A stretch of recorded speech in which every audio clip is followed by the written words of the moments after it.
Hola, buenos días. Bueno, continuando con el ciclo de las charlas teóricas, hoy vamos a desarrollar el registro 5, espacio público como bien social.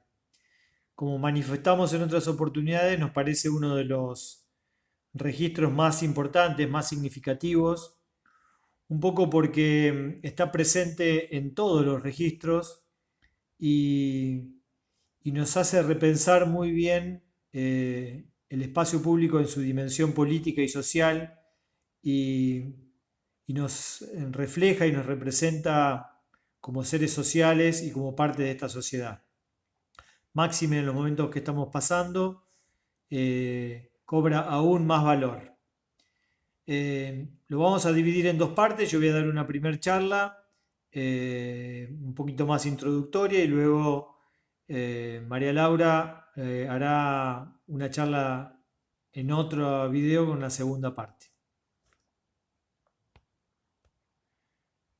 Em, la primera consideración que queremos hacer es bastante disciplinar y para eso un poco vamos a dividir la charla en distintos momentos que nosotros le llamamos tensiones.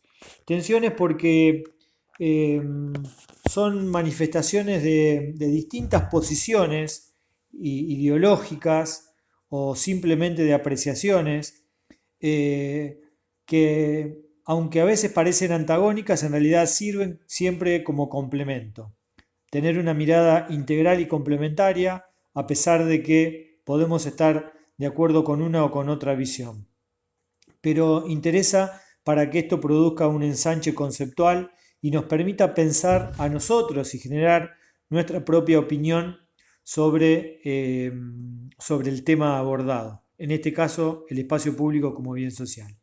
Y para eso siempre nos valemos de autores, autores referenciales e importantes que han eh, planteado a través, por un lado, de su visión teórica y también práctica, porque en este caso nos enfrentamos a eh, dos arquitectos que tienen un bagaje tanto teórico como de obras muy importante, como lo son Oriol Bohigas y Rem Koolhaas. Un poco a partir de la discusión que se plantea cuando Koolhaas pregunta a modo casi de manifiesto si la calle ha muerto y Oriol Bohigas le responde que de ninguna manera.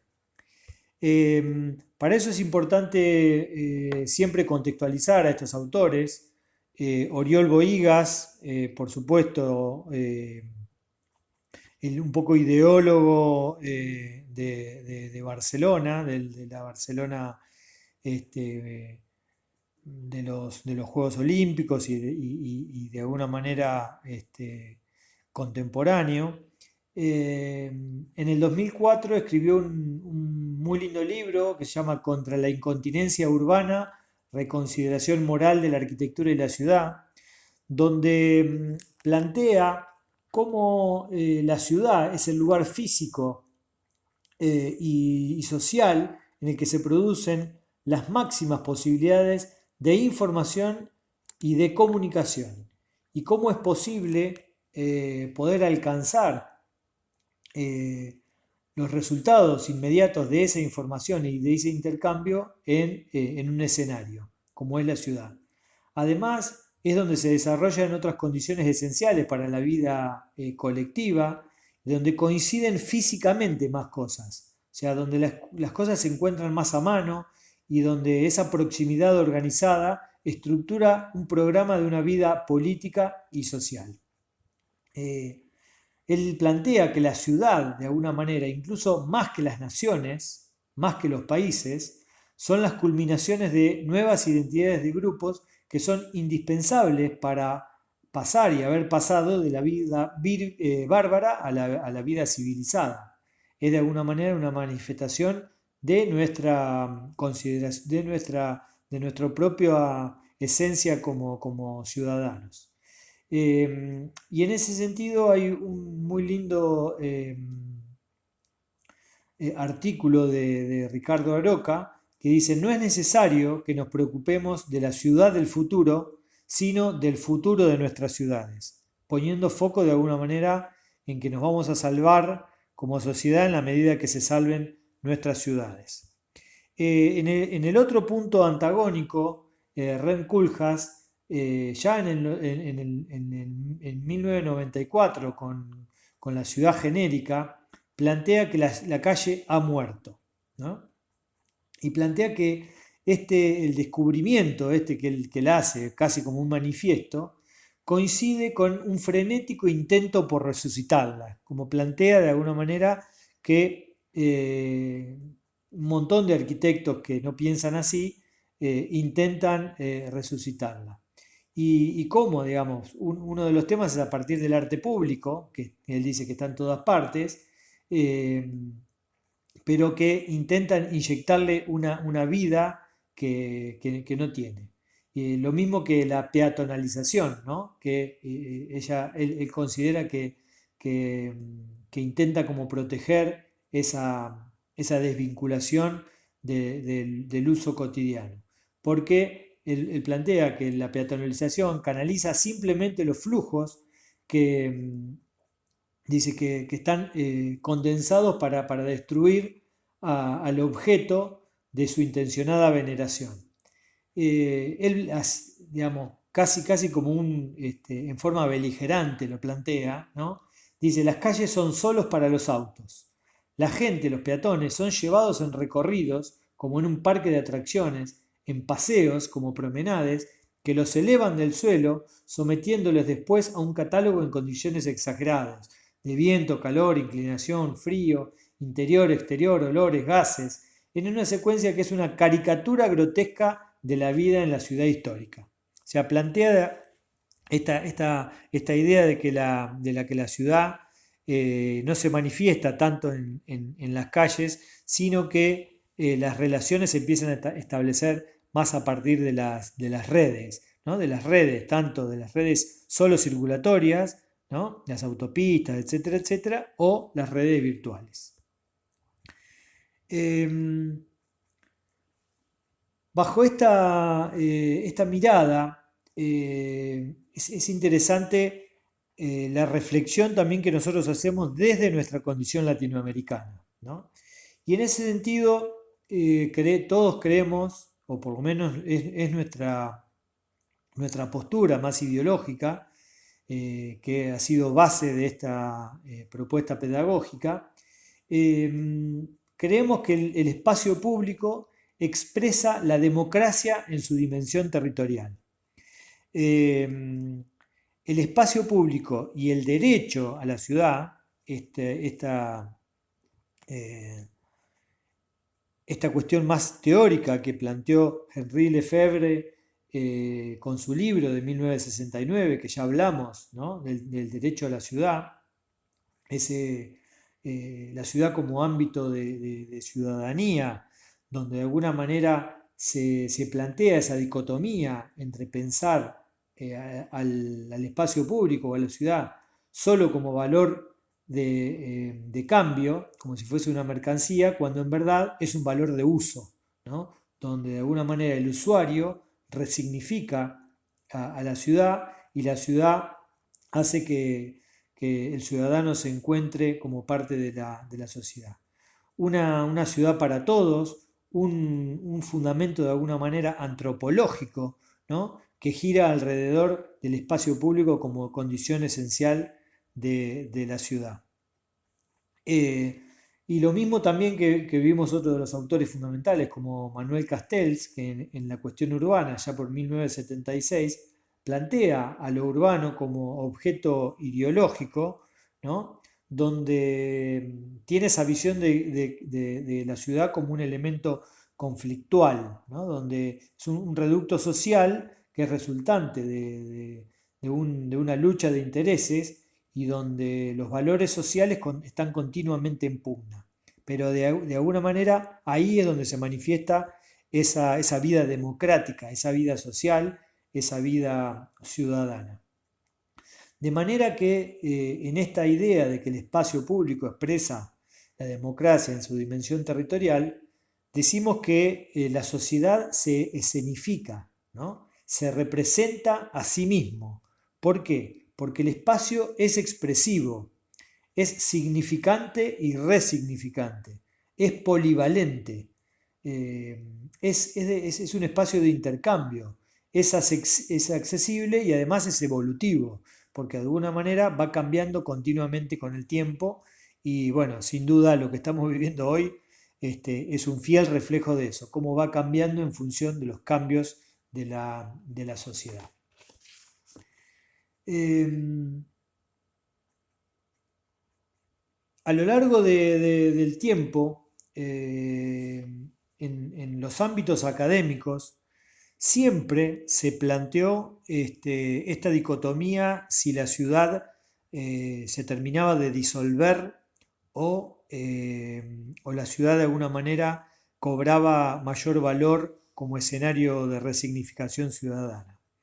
Jane Jacobs, allá por los 60, planteó la vida y la muerte de las ciudades americanas.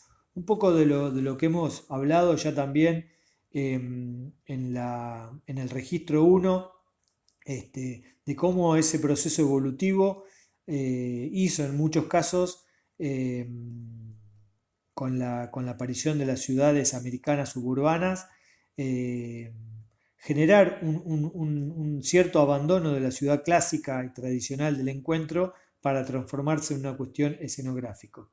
François Choy en 1994 también plantea en El reino del urbano y la muerte de la ciudad cómo las estructuras económicas generaron de alguna manera esa cuestión dicotómica entre ciudad y no ciudad. Y David Harvey en los últimos 30 años recupera el término del derecho a la ciudad vinculado a Henri Lefebvre, pensado al espacio urbano como el espacio de la esperanza. Y él plantea que de alguna manera la paradoja de la ciudad, de la economía capitalista, es que por una parte el capitalismo necesita el espacio público para funcionamiento y para generar gobernabilidad del territorio, pero por otro lado lo niega, tendiendo a convertirlo en un espacio residual o especializado de la mercancía. En esa dicotomía o en esa paradoja es de alguna manera que se manifiestan estas tensiones disciplinares que son interesantes para repensar el espacio público como bien social. Y además de la cuestión académica, uno de los grandes aportes que se han producido a nivel global son los que manifiestan los movimientos sociales. O sea, de alguna manera el usuario tiene mucho para decir y ha tenido en la vida democrática de la ciudad siempre mucho que decir. Y se ha organizado de alguna manera para poder plantearlo. Así aparecieron muchos organismos, ONGs, como los foros mundiales, como Hábitat Internacional, como las cartas de Río de Janeiro del 2010 o de Estambul del 96, o como directamente los grandes programas de las Naciones Unidas como Habitat Joint Project. O sea, bueno, y todas las manifestaciones, sobre todo sociales, que sin duda son fundamentales a la hora de repensar la ciudad. Nosotros vamos a trabajar con uno de los autores más importantes que ha hablado de esta cuestión, que le vamos a dar un texto fundamental, que es Jordi Borja, que habla de ciudad y ciudadanía, cómo esas dos palabras son inescindibles para entender al espacio público y el derecho a la ciudad. Y de alguna manera, por un lado, plantea Jordi Borja como las tres categorías esenciales de las tres categorías esenciales de la ciudad, ¿no? Como es la urbe, la civitas y la polis, ¿no? La urbe, que es la idea de la aglomeración urbana en un territorio que en un momento se planteaba definido, ¿no? Y hoy de alguna manera nos planteamos si ese territorio donde se personifica, donde se escenifica la ciudad es definido o indefinido. Por otro lado, el concepto de civitas, ¿no? La ciudad como lugar productor de ciudadanía y como ámbito donde uno puede ejercitar esa misma ciudadanía. Y por otro lado la polis, que es la ciudad como lugar de manifestación política, donde aparecen las normas, las demandas colectivas, donde aparece una cuestión administrativa y jurídica esencial para el buen funcionamiento de la ciudad. Y plantea que de alguna manera la conquista del espacio público está asociada necesariamente a dos condiciones, a la inclusión y a la apropiación. Y obviamente hoy nos planteamos sin duda, o se plantea en todas las sociedades, el gran reto político de generar una ciudad igualitaria, como en un momento pensó Cerdá para Barcelona, ¿no? donde exista una democracia urbana, ¿no? Y donde de alguna manera los derechos humanos también se transformen en derechos urbanos, donde hay toda una manifestación esencial de la vida en sociedad. Hay una anécdota extraordinaria. Bueno, Francia y François Mitterrand ha sido de alguna manera un presidente que ha transformado mucho Francia en función de esas condiciones de urbanismo, pensando de alguna manera en los hechos de la ciudad. Y tal es así que en un momento le preguntan a él qué es hoy el socialismo, ¿no? Y él responde, es la justicia, es la ciudad.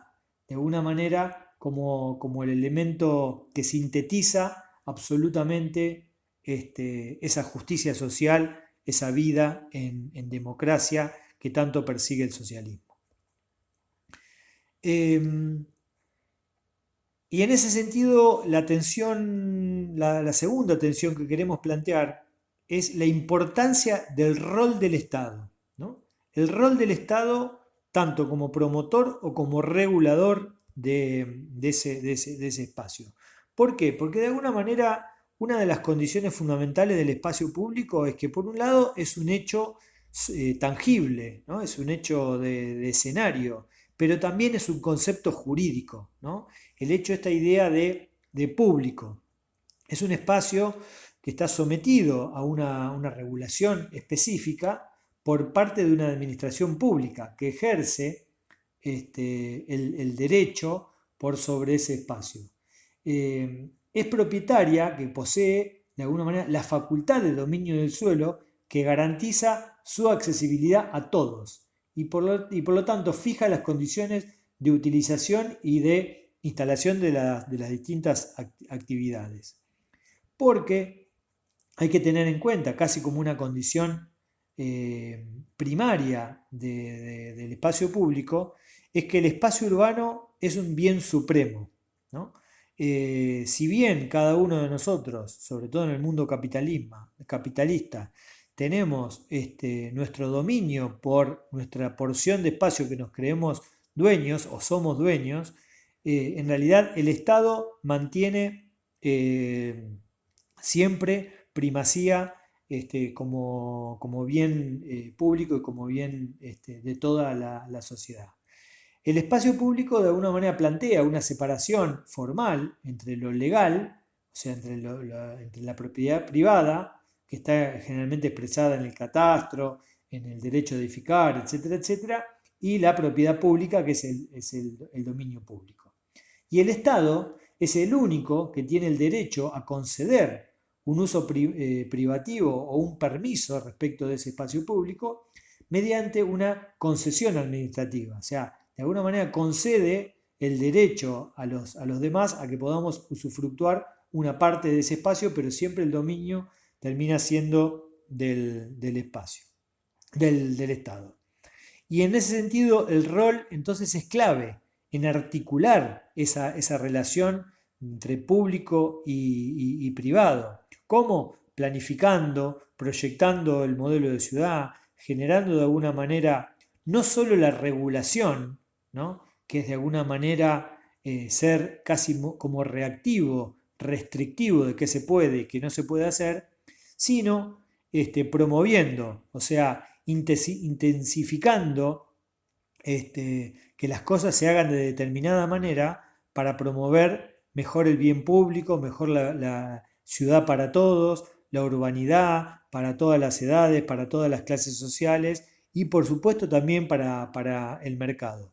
Porque en la forma urbana, ¿no? Y ahí estamos viendo distintas imágenes, en la forma urbana de alguna manera subyace una norma, o sea, las cosas buenas o malas, ¿no? Estas desigualdades territoriales, estas desigualdades formales, estas situaciones conflictivas, en muchos casos desde el punto de vista físico, desde el punto de vista social, ambiental, etcétera, etcétera, se pueden o están de alguna manera reguladas por una normativa, por una ley que establece cómo debe usarse ese suelo. Y ahí es donde se manifiestan de alguna manera esos conflictos.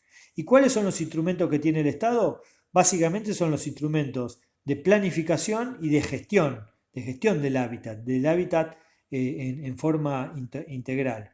Y el Estado tiene muchas capacidades, tiene recursos políticos, técnicos, económicos, estratégicos. ¿Y con qué instrumentos lo desarrolla? Con planes, con estructuras de alguna manera también eh, estratégicas, ¿no? Hay proyectos específicos, hay proyectos más globales y fundamentalmente con participación ciudadana y la clave es la articulación entre público y privado. Y en ese sentido, nuestra condición como arquitectos, como futuros arquitectos, es clave que de alguna manera reconozcamos que ese rol nos compete y y tenemos mucho para decir en lo disciplinar para que la ciudad y el espacio público se pueda brindar para todos. Bueno, por ahora seguimos en la segunda parte. Gracias.